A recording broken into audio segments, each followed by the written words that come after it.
Now, this week there has been a development on his Derek Chauvin's appeal. The Supreme Court has rejected the appeal, which centred around the denial of the decision to keep the proceedings in Minneapolis, which Derek Chauvin's legal team argued deprived him of his right to a fair trial because of the pre-trial publicity and the threat of violence and riots in the event he was acquitted. Liz, was this decision expected, and what's next for Chauvin? Yeah, I think sadly it was in the world we live in nowadays.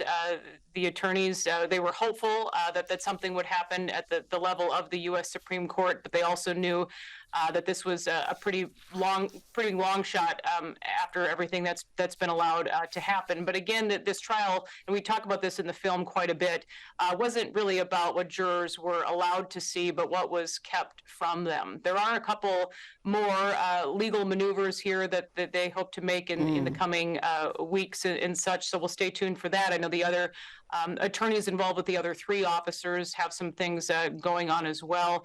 Certainly they were hopeful for a different result in this, but also not too surprised by what the U.S. Supreme Court decided today.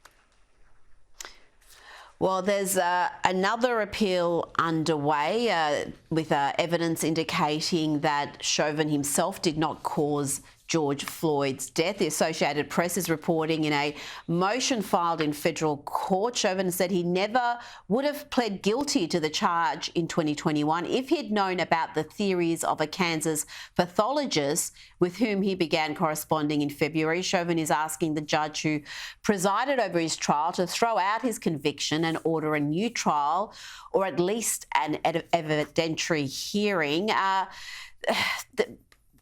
Has this been a miscarriage of justice, Liz? There was such an atmosphere, such a climate of retribution. Someone had to pay.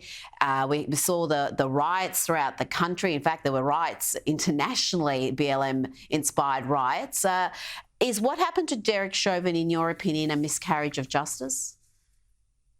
Yeah, I've never seen something like this up close as a journalist, where there is so much public documentation and such, which is what we're supposed to go on, that points in one direction, but the press pushed the public in the other direction in such a way that it almost was, you're a conspiracy theorist, or you have to be crazy if you care about the facts here. And that's why I say, even if you don't have a connection to law enforcement, or care about what's happened with skyrocketing crime all across the country, this story really is about the justice system in America and what that says. Alex King speaks to this in the movie itself, talking about how, don't fall for this. Don't fall for this race bait. Don't fall for what the media pushes. We are better than this as people, and we are critical thinkers.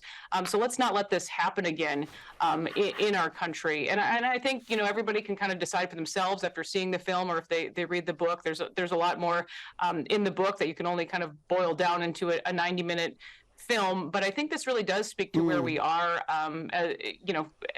as a country at this point with our justice system, letting the mob rule the day.